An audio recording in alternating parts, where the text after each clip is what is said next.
Looking for a fun way to win up to 25 times your money this football season? Test your skills on Prize Picks, the most exciting way to play daily fantasy sports. Just select 2 or more players, pick more or less on their projection for a wide variety of statistics, and place your entry. It's as easy as that. If you have the skills, you can turn $10 into $250 with just a few taps. Easy gameplay, quick withdrawals, and an enormous selection of players and stat options are what make Prize Picks the #1 daily fantasy sports app. Ready to test your skills? Join the Prize Picks community of more than 7 million football fans who have already signed up. Right now, Prize Picks will match your first deposit up to $100. Just visit prizepicks.com/get100 and use code GET100. That's code GET100 at prizepicks.com/get100 for a first deposit match up to $100. Prize Picks, daily fantasy sports made easy. You are listening to the Hiking Radio Network, where we talk the walk with shows by hikers, about hikers, for everybody. I'm wondering if you'd go wandering with me through the wilderness and woods, where the winds are blowing free, through the darkness of the night. Welcome to the Jester Section Hiker Podcast, where we talk about the continual pursuit of the section hiker. And I'll spread the word, and you beat the drum. We'll round up the troops and get the gang to come, and we'll leave the streets and these neighborhoods, head over the river and through the woods. Welcome back to the Jester Section Hiker Podcast. I'm your host, Julie Jester Gayhard, and this is the podcast where we talk about the continual pursuit of the section hiker and what it takes to complete a trail section by section. On today's podcast, we will be talking with Cori Strathmeyer, aka Pajama Mama. As you will find out, Cori is a woman of unlimited strength and determination. Before I introduce Cori, I would like to read for you part of her initial email to me about why she wanted to be on the show. 5.5 years ago, I was stunned by a cancer diagnosis. After my initial few months of treatment were completed, my family of 4 college kids and my husband asked what I wanted to do to celebrate. My answer? Hike for 2 weeks in Colorado. While there, I received bad news about my cancer, that I had a very dangerous and deadly type. There was a lot of time for discussion of life goals on that trip. I told my husband that I wanted to section hike the AT, and so in 2015, we began that journey. Welcome to the podcast, Cori. Hi, thanks for having me. Not a problem. First of all, I want to thank you for letting me read part of your email that you sent to me to the listeners. I think it's important that we also establish that you have kicked cancer to the curb, and I am now calling you the cancer-kicking hiking warrior. I like that. I hope you approve. I do. So let's go back a few years to that moment when you and your husband made the decision to start hiking the Appalachian Trail. Tell us why this was such an important decision. Well, so I'll go back to that celebratory trip to Colorado. We were with my husband's lifelong best friend and shared about the frightening news that I had just received about the cancer and that it could possibly mean I had a 5-year prognosis. And our friend just said, well, then what are you going to do for the next 5 years? Of course, the easy answer was spend as much time with my family as possible. As we were hiking over that time period, we had a lot of time to talk and think. And I realized that besides being with my family, the thing that made me happiest was being outside. And so we started to talk about hiking and why aren't we hiking more frequently? And at that point decided we were going to hike through Pennsylvania. And that's really where that came from. Nice. And most people, I want to establish something before we go any further, that when you and I were talking, you really didn't want to make this all about your cancer, but that's really what kind of led you to hiking. And most people, when they get a diagnosis, it's like, oh my God, it's not real. But for you, it was real. And it could have been you only had 5 years. Right. So in that decision, you said, hey, I want to hike the Appalachian Trail. So as you guys started out and began hiking the trail in 2015, you stated to me that initially section hiking gave you a purpose and a drive. Expand on that for us. Absolutely. I am a planner and I'm pretty driven. So once we made that decision, we did a few section hikes in 2014 just because I was so excited. And we didn't really count that with our numbers, but I pored over the maps over the winter. And well, Cori, it does count. I mean, it all counts, right? Well, it counts, but I redid it in 2015. So of course, so it didn't count in that original data. But leading up to that over the winter, I pored over the maps, and I laugh now because I still have this notebook. But I pulled an old notebook that was one of my kids from, I don't know, elementary school.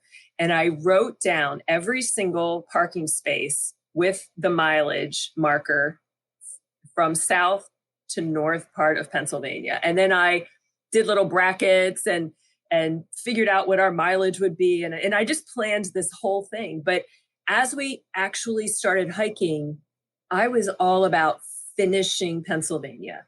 Don't get me wrong. I enjoyed the walking, the hiking, the views. Right. But you had put all that data together, so you had to prove your data, right? Yes. And I truly was all about accomplishing that goal. And if I'm really honest, I was trying to prove to myself that I was well. And that's what that first year was about. And after we finished Pennsylvania, we went on to Maryland, and then we did a little bit of Virginia before the fall hit, and we had other things, sports and stuff for our kids' college. Right. So once you got all that data together and you got through 2015 and you got through Pennsylvania and started progressing on, you were also progressing forward with your cancer treatments at the same time, and you were given some more difficult news in 2016. So talk to us about that news and how during that time you really became obsessed with the Appalachian Trail.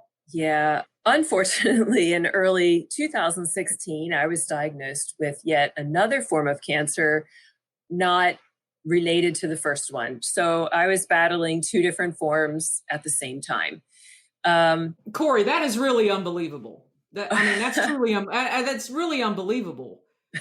Yeah. Well, we just kept faith and just kept moving forward in life and in work and so forth. But honestly, continuing our goal together. And I've been married to my husband for a long time, and he's my best friend.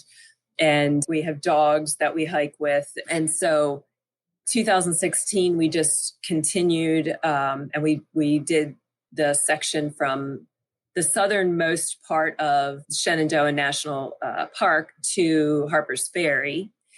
And I started to have a little bit of a change. Like, I was still driven to complete this goal, but I think I was driven in a little bit different way. The previous year was all about, I think, outrunning cancer. And This one, I felt, like I got this, and I started tracking more data. I'm a little bit of a data geek. I work in public health. My first career was in medical research. So I like tracking stuff. And so I started tracking my miles, how many AT miles, how much elevation, how much we actually walked beyond the AT, because, there's side trails and water, trails to water and so forth. Of course you had to write that stuff down. Yes.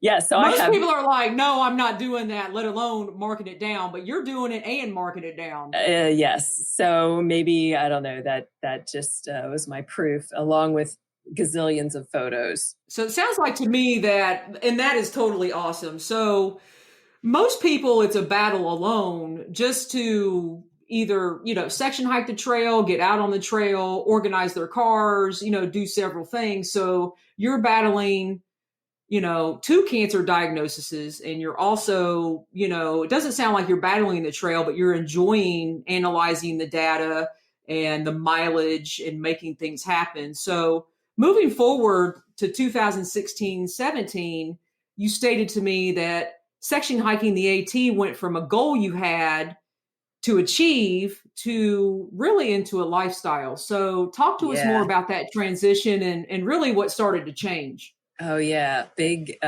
transition. My outlook, my attitude was different as we started that third year. I know it sounds silly, but I felt a pull of the trail, and I think only other hikers. No, I don't think that's silly at all, and I think a lot of listeners will understand that statement.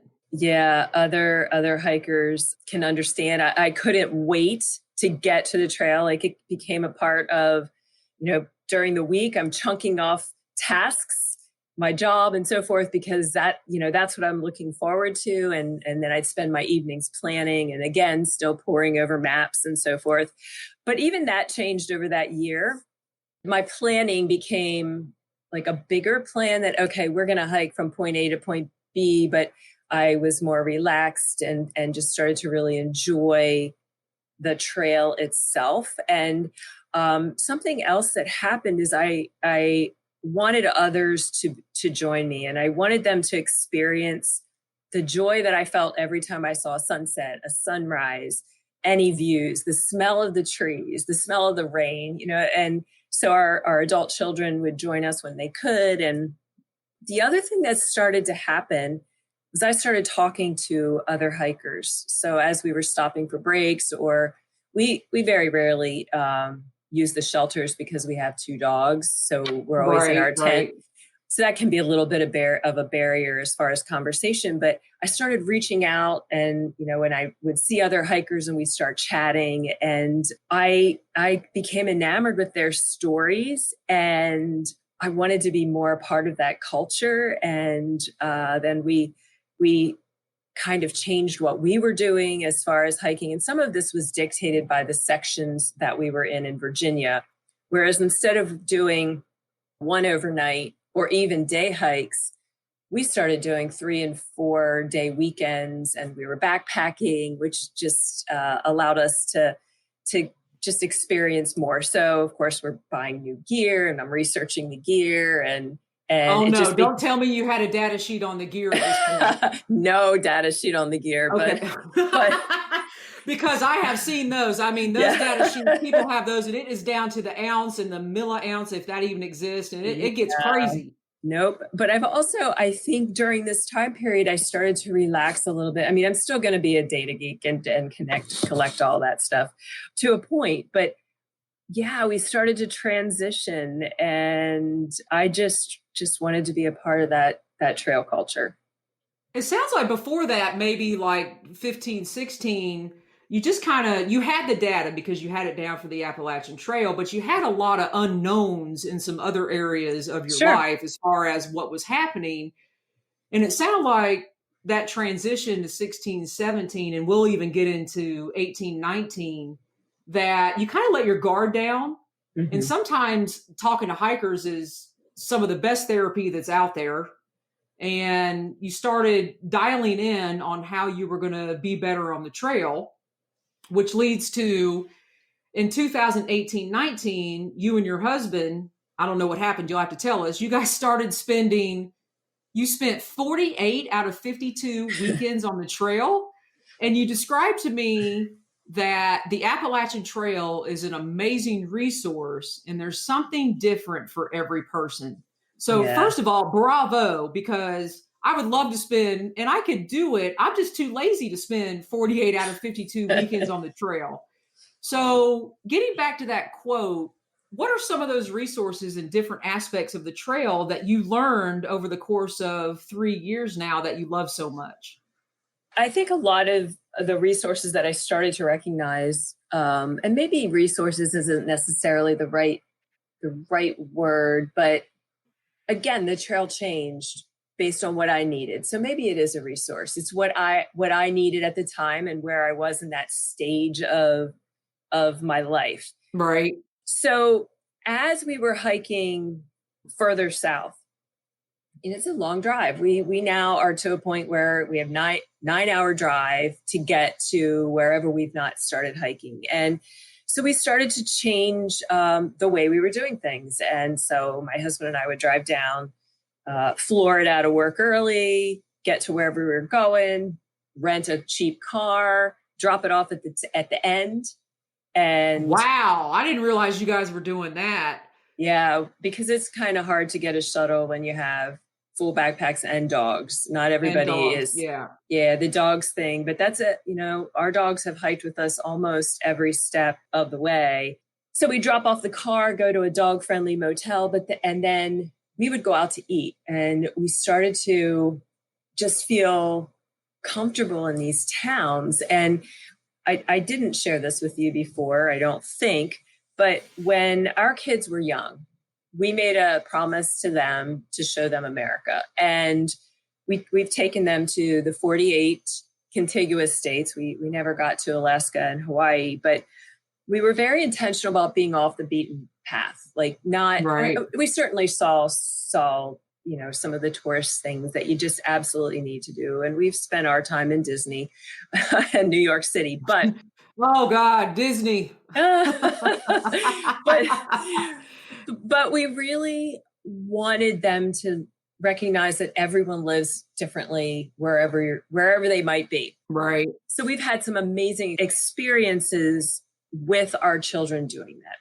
So then as my husband and I were starting to stay in these little towns, we were just enjoying these communities and finding favorite little restaurants and talking to the servers and meeting the little store owners. And it just brought on a whole other aspect of the trail.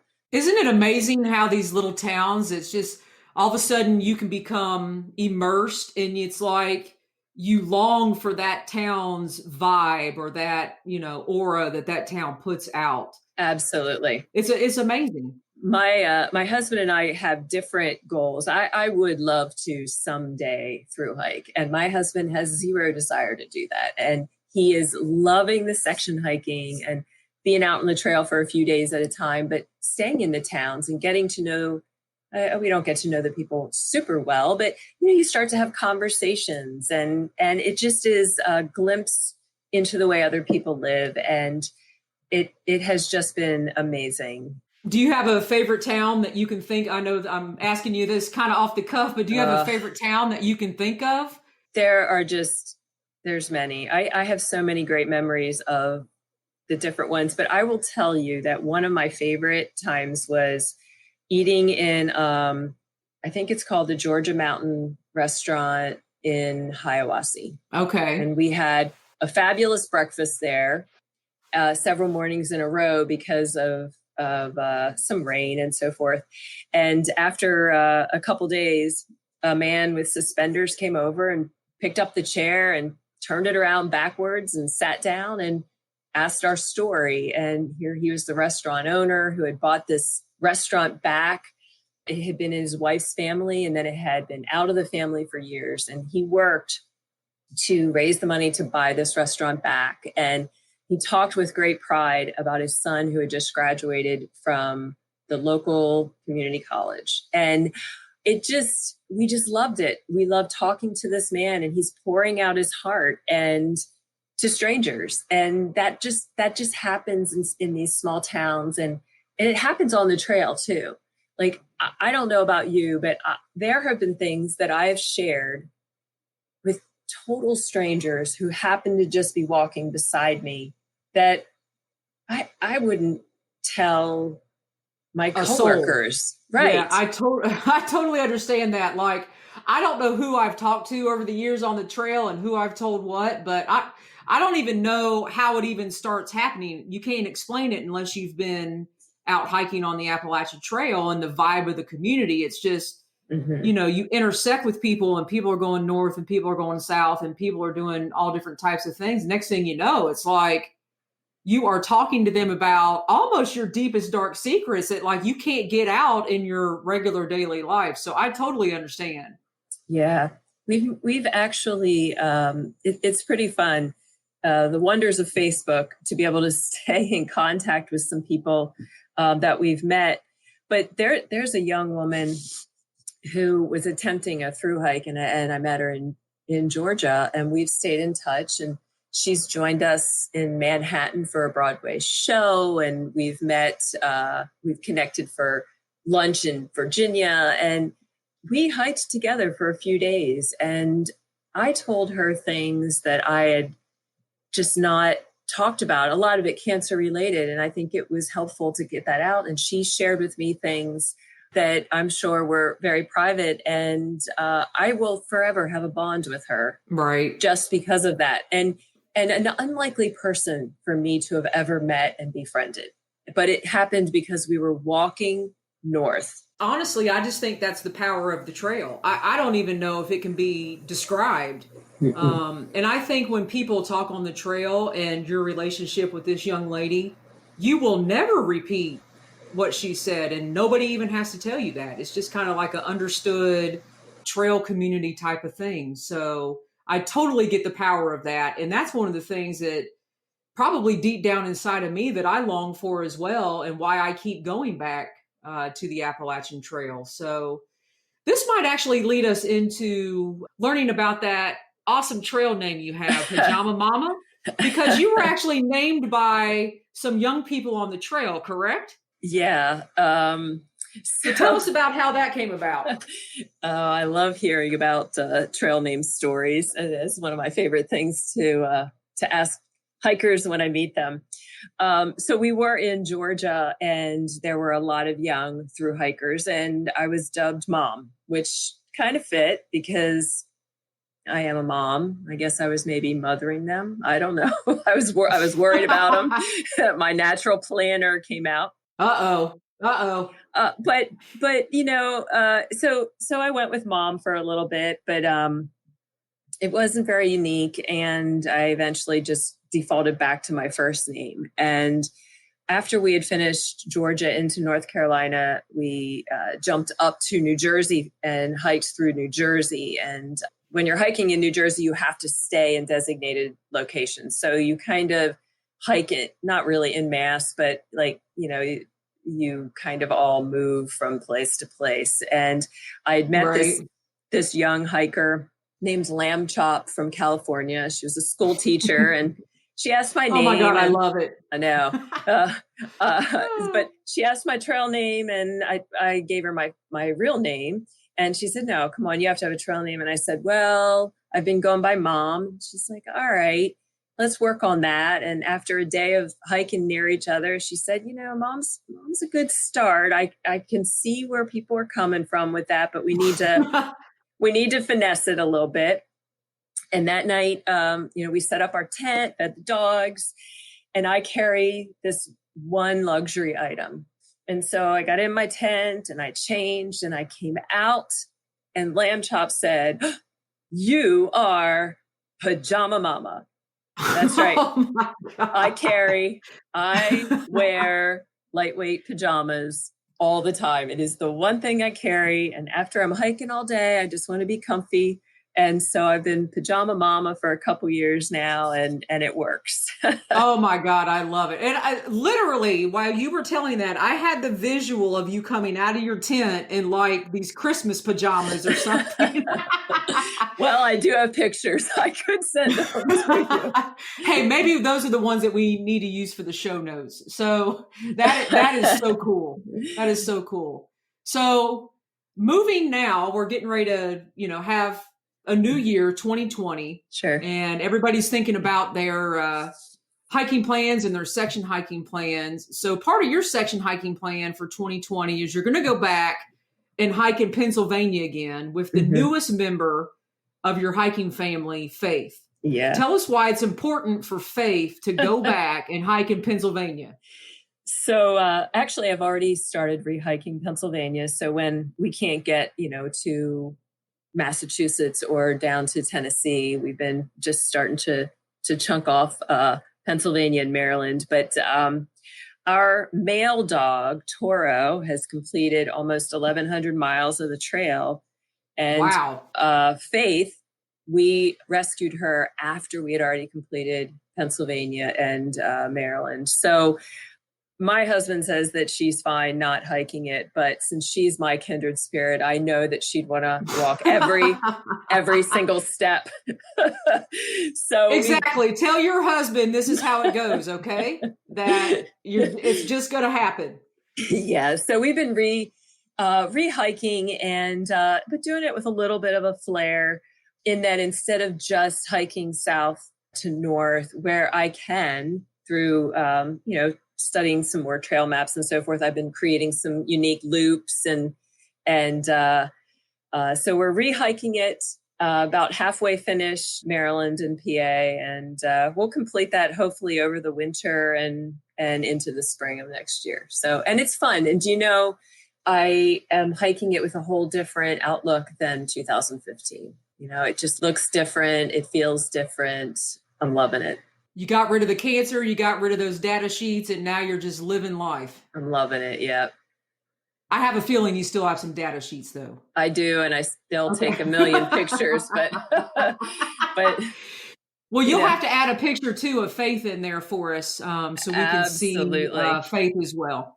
So right now, I know the listeners can't see this, but I am looking at your very gorgeous website called The Space Between blog, and you have everything on this website from faith, family, hiking, yoga, food, products, and several articles for anybody who's interested in any of those topics. So talk to us about your blog and what you'd like the listeners to know about it.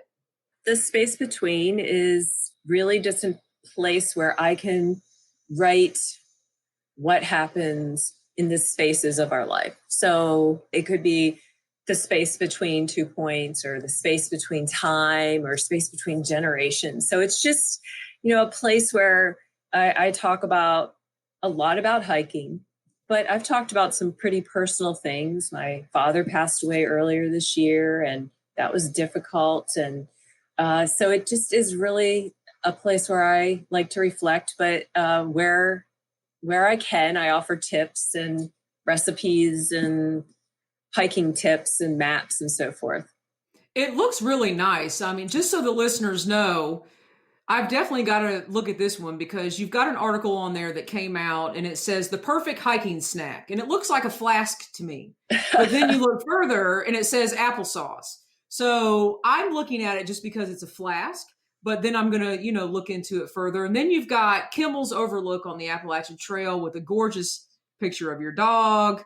And it's like Skyline Wilderness. I mean, this is a very valuable resource. And there's how hard is that hike? And it's a picture of Lehigh Gap, which for all those section hikers out there that know about Lehigh Gap, it can be a struggle bus sometimes to go up that. So very valuable resource. And I'm going to share that most definitely in the show notes. Thank you. So, Cori, now we've come to the point in the podcast where the guest is going to sign off for us by reading their own journal entry, statement, or quote that will inspire us to keep hiking section by section.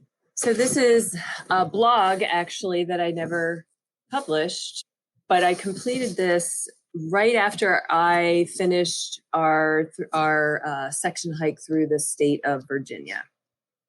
Hooray! Exclamation point, question mark, question mark. We just completed our 554-mile section through Virginia, the state with the largest number of Appalachian Trail miles. The reason for the question marks is thus. I'm not completely happy about the accomplishment. For the past 2 years, hiking Virginia has become a part of our summer and fall weekend routine. Change always triggers emotion. Therefore, I'm not sure why I'm so shocked about the oscillating feelings of excitement, pride, and sadness. Yes, I am sad and almost brokenhearted. I've been melancholy during my first few days back at work. One of my colleagues and work friend tried to understand. You just completed your goal, right? She said, you always have plans, goals, dreams. Aren't you happy? You can now take a rest. I don't understand why you seem so sad. Although we have chunked away sections of Virginia over the past 3 summers, we have focused and completed the majority of the miles this year in 2018. I've fallen in love with Virginia, the rolling hills, the valley views, the wildlife, the quaint towns, and the people whom I met both on the trail and off. And I have fallen deeper in love with my husband of 30 years. It was in Virginia that he stopped mid-step turned to me and said, "I just realized that you have been in my life longer than you have not." It was during our Virginia hikes that we daydreamed and made promises about our soon-to-be-born first grandchild. While hiking through the southern part of the state, we walked, talked, and I cried while sharing my fears about my father's failing health, and my husband spoke of his worries about his mom. Sometimes we reminisced about our early marriage, the kindergarten through college years of our 4 children's sports, band concerts, and dance performances. But most often, we completed the long miles through hurricane-inspired rainstorms, ridiculously hot summer days, and slippery leaf fall treks in complete silence, feeling utterly at peace in just being together. Section hiking provides us with time in towns, and our habit was to stay in the same area 2 weekends in a row. The first weekend served as a place to stay the night before our weekend hike. If we were completing day hikes, we'd stay multiple nights in town, enjoying meals at local restaurants, learning about local life from the servers, and exploring the area in the evenings. The following weekend, we'd return to the same town, and it always felt like we were visiting an old friend. Walking the Blue Ridge Mountains and through Shenandoah was magical. The views of shadowy, distant peaks from mountain summits, vibrant sunsets, the wildlife, the hundreds of miles of rhododendron, and the plethora of streams and waterfalls stand out in my memory. Completing iconic treks through the Grayson Highlands, over McAfee's Knob and Dragon's Tooth, and through Shenandoah National Park will always be highlights of our Virginia walk. Enjoying an impromptu overnight platform tent stay at Woods Hole Hostel, we enjoyed it so much that we returned with our daughter a few weeks later. Seeing many black bears, wild horses, trusting deer, and a lone bobcat was a bit surreal, each animal looking questioningly at first, and then almost shrugging like, "Oh, they're okay. Let's just resume what we were doing." We began our final weekend Virginia hike at McQueen Gap, Tennessee, walking 35.5 miles through Damascus and the southernmost section of the state. On Sunday morning, as we embarked on our final miles of the Virginia Trail, I was excited, even exhilarated. We walked northbound, reaching Buzzard Rock at the summit of White Top Mountain faster than we had planned. It was cold and windy, snow and ice showering us as we stood and enjoyed the 360-degree view of the surrounding valley. I did not want to move on. I was oblivious to the freezing temperatures and the wind cutting into my exposed face. Brian, my husband, nudged me, pulling me away from my thoughts and the thrill of the moment. I noticed that both dogs were shivering under their fabric coats and realized that we had been standing on the peak for much longer than I had anticipated. Out of habit, I resumed a swift pace. We were quickly warmed up due to our work and because we were weaving through the protective trees that lined the descending trail. We came to a magical section of moss-covered rocky trail that was glistening from the melting snowflakes. I smiled and took in the view. At that moment, it hit me. We only had a few more miles to walk to complete our quest, and I slowed my pace. I realized that Brian was not immediately behind me, so I stopped and waited for him and the dogs. I didn't have to ask why he had slowed down.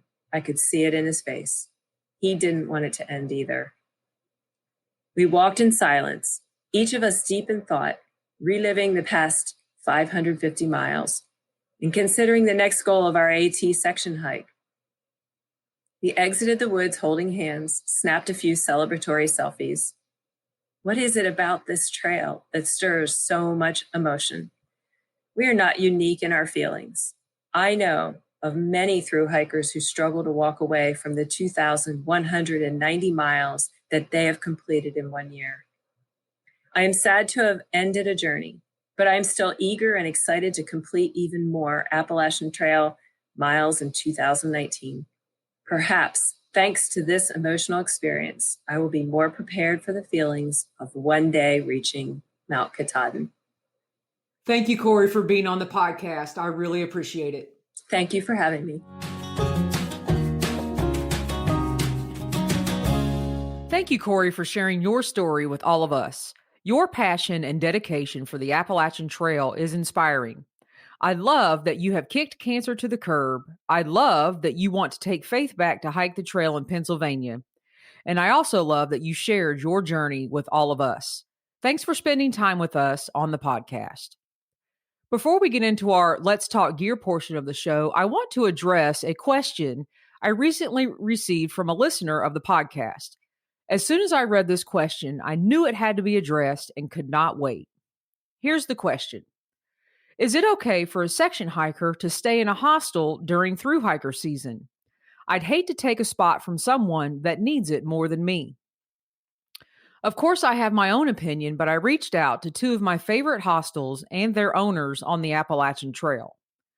To answer this question, I reached out to Tina at the Quarterway Inn and Neville at the Woods Hole Hostel. Tina at the Quarterway Inn says, all hikers are equally deserving of a place to stay. I think being a section hiker is way harder than through hiking, and I even have a bit about that on my website. Section hikers are always welcome at the Quarterway Inn and often have the best stories to tell. They have so many more adventures and misadventures due to so many more time constraints and logistical challenges. Please feel free to visit the Quarterway Inn website and click on Section Hikers to read more about Tina's thoughts. Neville at Woods Hole stated, of course, section hikers are welcome. As a matter of fact, there was a time and still is when you can't tell the difference between a section hiker and a through hiker, unless, of course, you drive into the hostel. Undeniably, hostels love section hikers just as much as through hikers. Section hikers are a huge asset to the trail, just as important to the sustainability of the trail and hostels as through hikers. So don't look at your hike any less, and only offer up your bed if that's what you really want to do. Thanks to Tina and Neville for answering this question so quickly. I am glad I could go straight to the trail for the answer. As we have said before on this podcast, the trail provides. Next up, we have Let's Talk Gear with Steve Kammeyer as we continue our talks about gear. Welcome back to our Let's Talk Gear segment with Steve Kammeyer. In this episode, we are also going to continue with learning more from Steve, where he has hiked and the gear he uses for those hikes and why. I am really excited to learn more about today's hiking route. Steve is going to talk to us about this alternative route to one of the most popular trails in the United States. After that, Steve is going to answer another listener submitted question. Welcome back to the podcast, Steve. Thank you so much. How are you today? I am doing great. Listen, you're getting ready to talk to us about a route that I don't know if a lot of people are familiar with because it's actually an alternative to the John Muir Trail. And as you and I have chatted before, it's almost impossible to get a permit to hike the John Muir Trail these days. So what is the name of this route? And I believe it was your first hike that you ever went on. So tell us a little bit about what's going on with this particular trail. Yeah, this is a fun one. And again, it's not for the faint-hearted, but if you are looking to get up into the Sierras and you are doing so because you've heard of the John Muir Trail and you're one of the unfortunate many that can't get a permit for it, take a look at the High Sierra Trail. It actually runs parallel to the John Muir Trail. It's just about 3,000 or 4,000 feet higher. It's nice. It's absolutely 100% beautiful. It runs right through the same mountain range. The one difference here is, of course, on the John Muir Trail, you're doing a whole bunch of really high ups and really high downs. And when you're on those downs, you have a chance to look up and see all this beauty in front of you. When you're on the High Sierra Trail, you basically stay between 8,000 and 12,000 feet the whole entire trail. So your ups and downs aren't so up and down. It's more level, and you're looking down on everything. You stay above tree line the entire time, which can be great, and it can be a little bit scary too when the weather blows in, which it always does. Gotcha. So the High Sierra Trail, how long is this particular trail? If you want to be 100% true about it, it is about 193 to 195 miles long. Okay. And I know back in early 2000s, this was your first Well, we know you're extreme, Steve. So your first extreme experience on the High Sierra Trail. So talk us through this a little bit. Why did you choose this, and what was going on with that? Yeah, I was living out in California at the time, and a few friends of mine and we used to go hiking around Folsom Lake. Well, hiking, walking, whatever. We used to just go exploring around Folsom Lake, and that's what really drew me into nature and the whole hiking thing. And I got to looking, and of course back then I wish I would have known about the John Muir Trail back then, because back in like 2001 I could have just walked up and done it. Nobody was hiking that thing back then. Right. So yeah, this thing called the High Sierra Trail came up, was with a friend of mine that was a little bit more extreme than what I am, I guess you could say. A little bit of a wait a minute, somebody dragged you into something? I know it. How times have changed. So yeah, no, we ended up just kind of packing up some gear and, taking off, and we went up and we hiked about 5 or 6 days of it. And I just had an absolute blast. And we had to come down to resupply, and we had to drop off one of the guys who had some family emergency that he needed to get to, whatever, I'm not sure. But I was just like, we have to go back. We have to, finish this. That was just too cool. So yeah, it is a little bit more technical than what the actual John Muir Trail is. The JMT is just a slog. It's just up and down, up and down. I mean, every night you're climbing up a mountain, and every morning you're coming down one. Yeah, this is a little bit more technical, not in the sense that you need ropes and like carabiners and, actual climbing gear. But there is a little don't bit. ruin it for me, Steve, with all that climbing gear. Okay, don't tell. No, we won't do that. But this one does have a bit more of like an actual class 3, class 4 scrambling, where you're going to need to maintain 3 points of 2 hands in a foot, or 2 feet in a hand, or whatever. And when I'm doing this, am I going to feel like I'm falling off a cliff, or what level of difficulty is this? It'll get you out of your comfort zone in a few spots for sure. But it's nothing. It's nothing terrible though. Okay. So when is the best time? I'm going to go ahead and assume, it's going to parallel the hiking season when people go out and section the John Muir Trail. Is it the same season as the John Muir Trail, or is it a little bit later because it is a higher route? It's pretty much the same. Yeah, it's definitely pretty much the same. July, August, excellent months to do it. Depending on the snowfall for the winter before, June might be a little bit too early. Okay. And then, of course, once you get into later fall, you just never know what'll happen. I mean, they can start getting snow up there pretty early every year. So July and August are definitely the best times. And then you made mention that a lot of the trail is above tree lines. So talk to us about those summer storm situations and how that works out there on that trail. Yes. First of all, no hammocks. Forget it. There's nowhere to tie them up to. So this is a tent person deal only for sure. And yeah, again, with some of these storms that, come in and you really can't find shelter.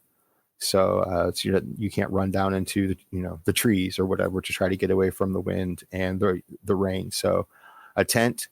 And this is usually one where you might want to take something a little bit more sturdy than your average super ultra light Appalachian Trail type tent. So, your little Big Agnes Fly Creek might not be enough to cut it up there. It's very, very common to get into 60, 70, 80 mile an hour winds that are sustained for hours and hours. So, yeah, I mean, really all you can do once you get up there is pray for decent weather, because if you get it, you cannot get out of it. Wow. So when you say a little bit more sturdy tent, how is it with like staking in your tent and, being able to actually set up something a little more sturdy so it does resist that wind when you can't get out of it? Sure. That's actually an absolutely awesome question. Once you get up there, your tent stakes are worthless pretty much. You can't drive a tent stake into rock, and it's all rock up there. So what you really, really, really want to do is, before you even leave, do a little bit of extra work on your tent. And where you would normally pound in your stakes, you want to add a few feet of guy line or some kind of super strong rope. And that will end up being used to tie around rocks. So basically rocks are going to be what holds your tent into place, not your tent stakes. Interesting. So backtracking a little bit, I should have asked this earlier, but where does this trail actually start and where does it actually finish? It runs through Yosemite, it runs through the Inyo National Forest, and it also runs through Kings Canyon. And south to north is a little bit more popular than north to south. But on this particular trail, it really doesn't matter a whole lot which end you start from, which end you finish at.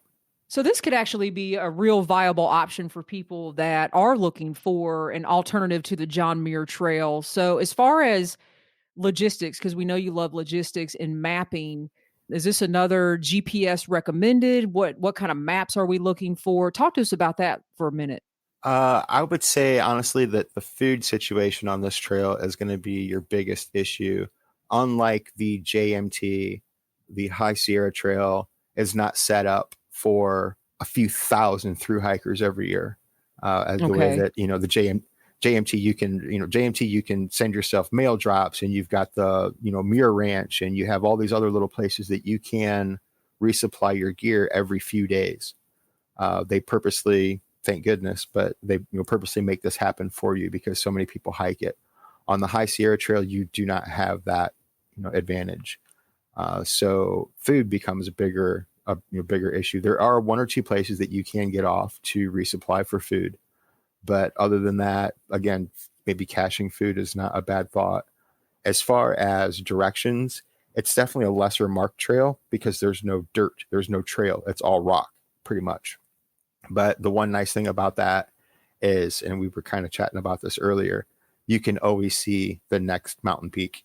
So there's no doubt where you have to go. You just look up and say, okay, I'm still heading, north. There it is. I have to go there.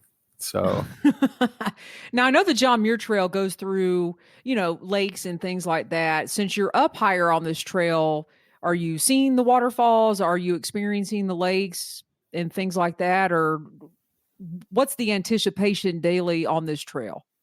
The anticipation is everything that you see below you, basically. You're not going to walk into any waterfalls or any lakes. I take that back. There is a lake. I do remember a lake. I can't remember the name of it for the life of me, but yeah, no, you're basically everything that you see is going to be below you. Everything's going to be 2,000 or 3,000 feet below you. And as far as water, a lot of it becomes snow. Even in July and August, there's still snow way, way, way up there. So your water every day comes from little pockets of snow that are tucked in between the boulders that don't get so much sunlight every day and just have not melted off from the previous year's snowfall. So as far as gear goes, okay, I didn't get my John Muir Trail permit. I'm going to hit the High Sierra Trail. What am I making sure that I 100% definitely have in my pack? We know that it's not a hammock trail. We know we need to dial in our food and logistics. What else am I making sure that I have that's critical? This is one where, and I'm a big fan. And this is actually a question we have not got to yet, but I'm dreading it. Trail runners versus boots. This is one that you would want to have some kind of a halfway sturdy boot, some Merrell Moabs maybe. Trail runners are awesome and they're super light and they can let you just move around quickly. But when you're on rock for miles and miles and miles every day, and it's thick, hard, granite, jagged rock, that does get to wear on your feet after a while, no matter who you are. So this is one where you might want to leave your trail runners at home and go with a halfway decent boot shoe type of a deal. And that's a very good thing to bring up because a lot of people, on the East Coast trails, I mean, you pretty much get away with wearing trail runners. And I never would have thought that I would have had to figure out a boot to go on the High Sierra Trail. So thanks for bringing that to our attention. And what about, is it required to have a bear canister? When I went, there wasn't. I'm not sure if the rules have changed in the last 18 years. Oh my goodness. But I am not sure. I have a feeling that there might be a section when you go through Kings Canyon and maybe even the one small section in Yosemite that you might have to have one. But the one joy of the High Sierra Trail is the one spot where it does intersect the JMT, and that is in Tuolumne Meadows, which is just one of the coolest places ever. it is absolutely gorgeous. And of course, it's always filled up with people these days, but that is one thing that you will get to see regardless of which trail that you hike.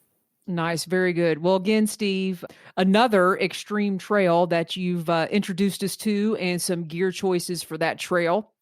And now we'll get to our listener submitted question. It actually comes from, you actually answered this on the backpacking frequently asked questions site, but I wanted to get it out there to the listeners because a lot of people are utilizing what he asked in this question. So this comes from Mark Tangent.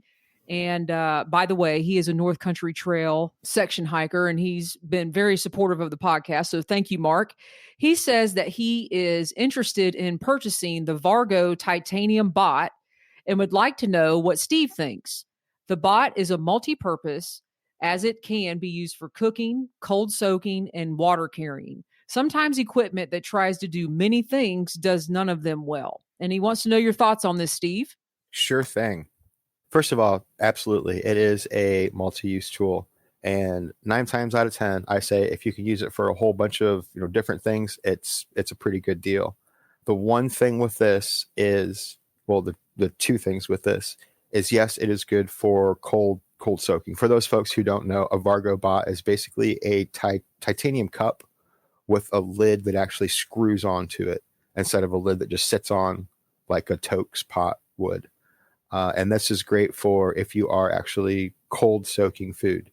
That way you can, wake up in the morning, you throw your noodles or whatever you're having for the day, throw your water in there, screw your lid on, throw it in your pack and go. By the time lunchtime comes around, your stuff has been marinating for 3-4 hours and you are good to go, ready to eat. The other good thing about this is that it is a titanium pot. So if you wanted to use it on a open fire, you could do that also. I purposely don't like doing that because it's just messy. It's just plain messy. I mean, you're either putting a nasty, disgusting soot-covered pot back in your pack, or you're struggling to find a way to clean off this pot after you've set it on a open fire for however long and gotten it all dirty. And it's fun because when you first brought this question up to me, I did a little bit of research and everything else. And if I remember right, the Vargo Bot weighs 5.6 ounces. It costs about $100, which is not cheap at all. No. On the flip side, you can use a plastic peanut butter jar, which is basically free after you finish eating the peanut butter, of course.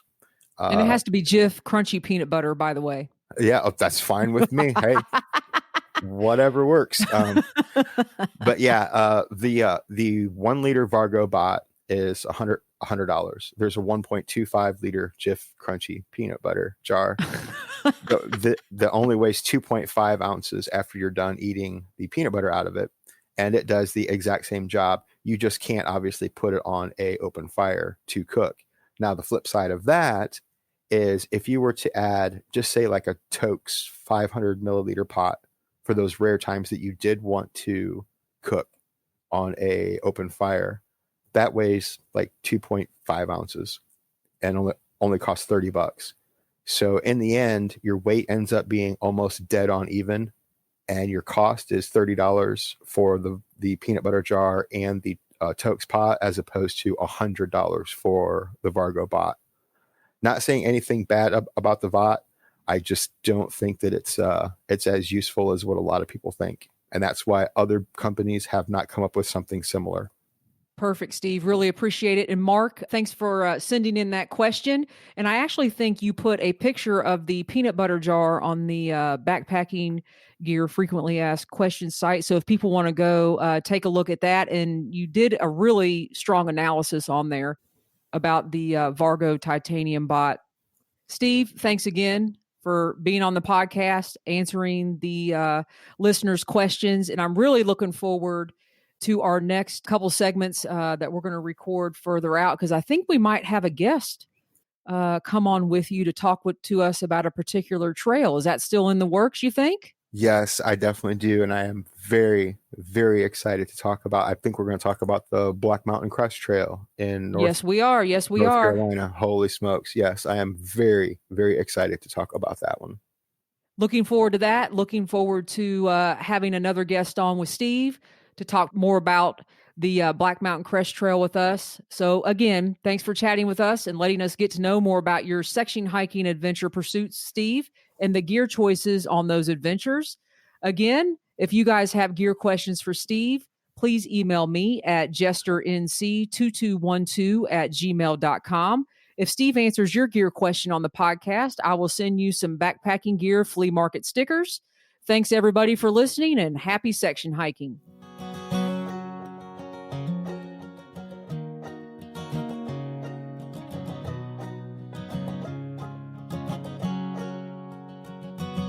I'm wondering if you'd go wandering with me through the wilderness and woods to where the winds are blowing free, through the darkness of the night, heading toward the morning light. I wonder if you'd wander with me, and I'll spread the word and you beat the drum. We'll round up the troops and get the gang to come, and we'll leave the streets and these neighborhoods, head over the river and through the woods.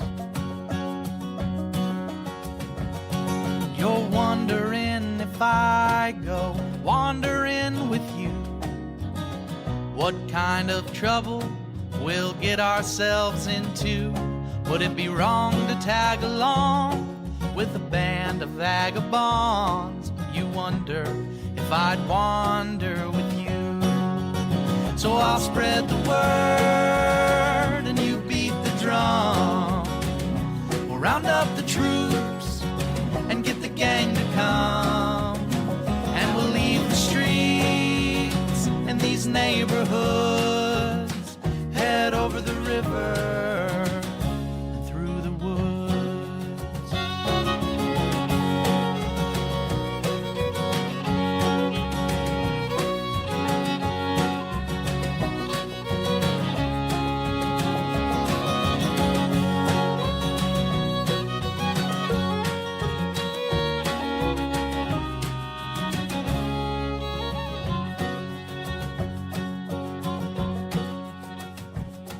I'm wondering if you'd come wandering my way, if you ever get lost or if the trail leads you astray. The music of the pack can always bring you back. I wonder, can we wander away? And I'll spread the word and you beat the drum. We'll round up the troops and get the gang to come, and we'll leave the streets and these neighborhoods, head over the river and through the woods.